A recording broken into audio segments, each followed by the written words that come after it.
Hey, I just got a hold of the new Douk Audio H7 Pro amplifier with VU meters and 300 watts a channel of implied power. What should I do with it? Where should I put it?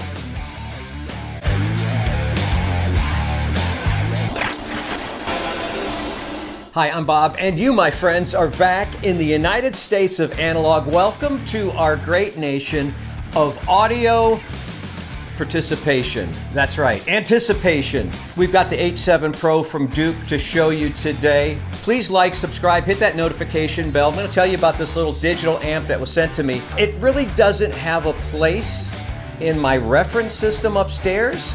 If you've watched any of my videos, you know I shoot most of them down here, downstairs, in the Japanese-style jazz kisa that I built. I call it Jazz Spot Strummer, after the great Joe Strummer. I've named it after him. I've got all my vinyl down here, all my music, a lot of equipment, and I thought I could put the Douk H7 through its paces down here. I'm going to replace my Jolita 202 tube amp with this Douk Audio H7 Pro.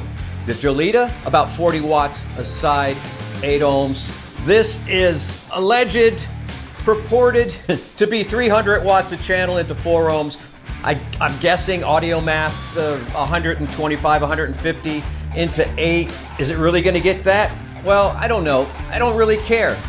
But can it drive my Heresy 3s, my LS50 Metas that I have down here from Kef?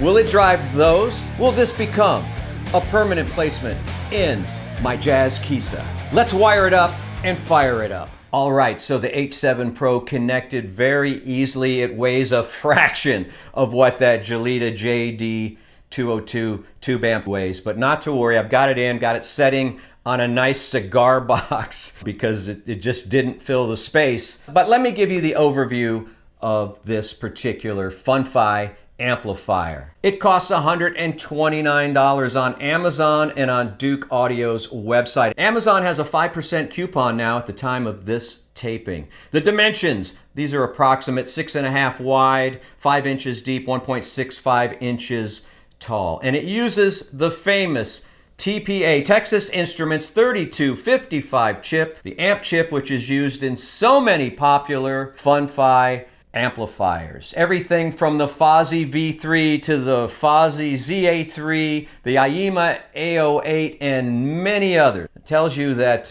not only is this an economical solution for power, but is very popular among manufacturers everywhere, delivering great power at a great price. And again, with Fun-Fi products, I always have to stress, you've got to manage your expectation. This is a $129 amplifier, and you need to act accordingly or not. Who am I to tell you what to do?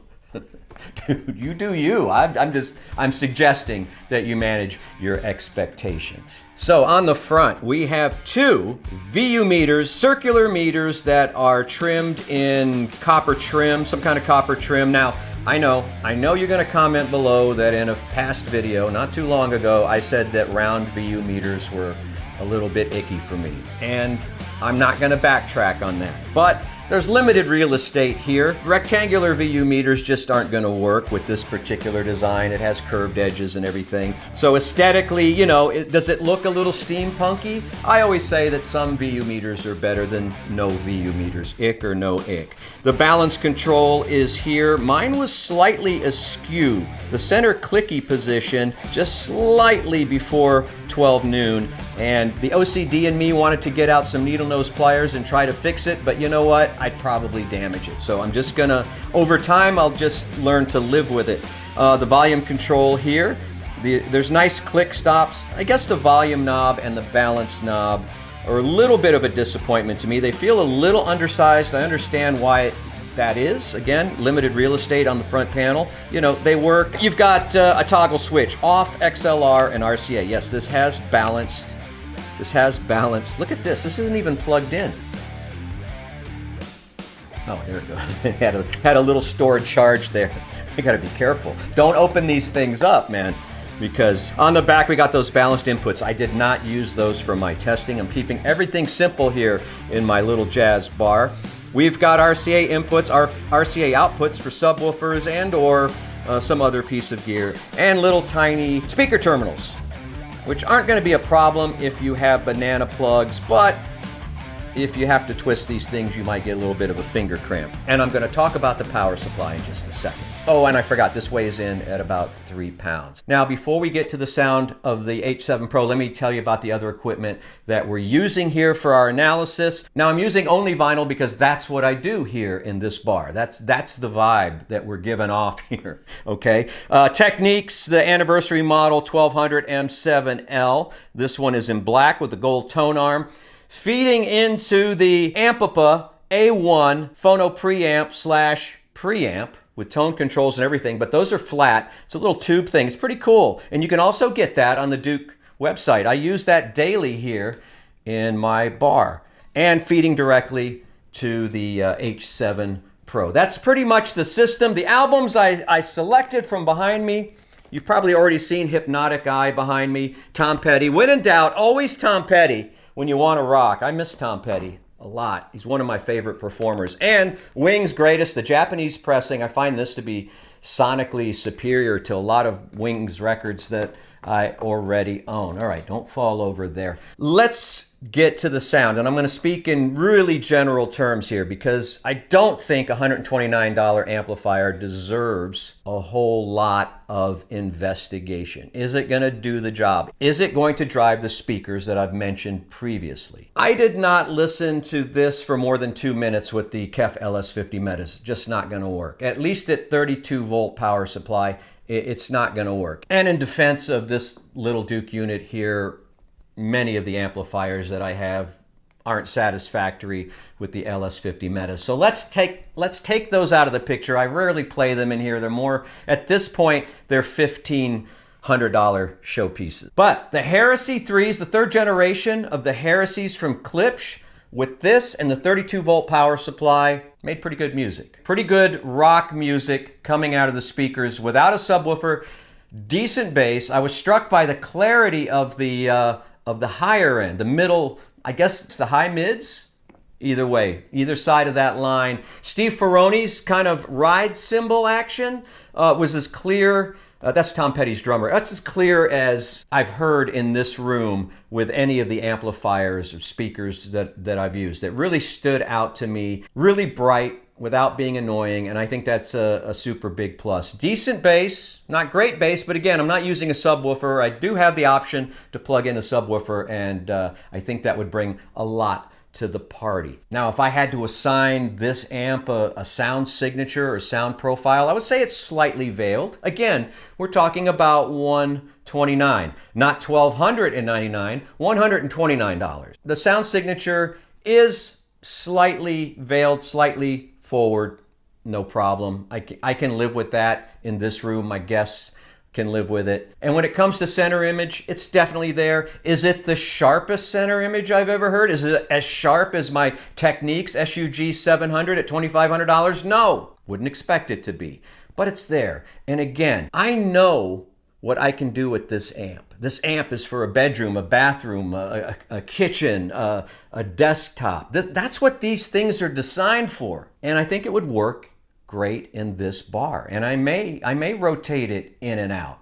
Now let me give you a little secret life hack, as it were. I just happen to have a 48 volt power supply on hand that I was using with another amp. I went online, I went to Texas Instruments site, and I saw that this handled power supplies up to 53.5 volts. So I was good to go. I connected that 48 volt power supply, and it was a world of difference. I understand that Douk cannot ship this with a 48 volt power supply. I mean, they could, but that's going to drive the price up. It's going to impact or impede impulse buying somewhat. So they're trying to keep the price low, keep the sound adequate. But when you plug in that 48 volt power supply, it was a noticeable difference. There was more rock and roll punch. There was more heart-thumping rock and roll action on the high side and on the low side. Again, without a subwoofer, it was palpable. I hesitate to tell you that because You might not have a 48 volt power supply on hand, but if you do, don't hesitate to use it because it will pay off big dividends for you. So that's it in a nutshell. The Douk H7 Pro, the Texas Instruments 3255 popular chip is inside. You know you're in good company. Is it the be-all, end-all? I would be a liar if I told you it was. Is it adequate for certain rock and roll listening solutions? Absolutely. Does it have round VU meters? Yes, it does. But I wasn't a hypocrite, all right? I said it's a little icky for me. Get something like this, have fun with it. That's what it's for. It's fun-fi, it's cheap, it's affordable. Use it, run it into the ground, and then get something else. I enjoy a lot of the Douk products. I think I will continue to put this in service here in Jazz Kisa Strummer. Is it Kissa or Kisa? I don't know. I got to look that up. I always heard it was Kisa, but I don't know. I'm not too bright. And speaking of not too bright, I'll be here again, and I hope you will too, in the United States of Analog.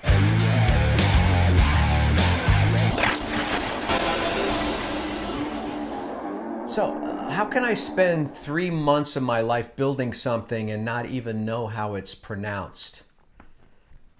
All right, that's lunch.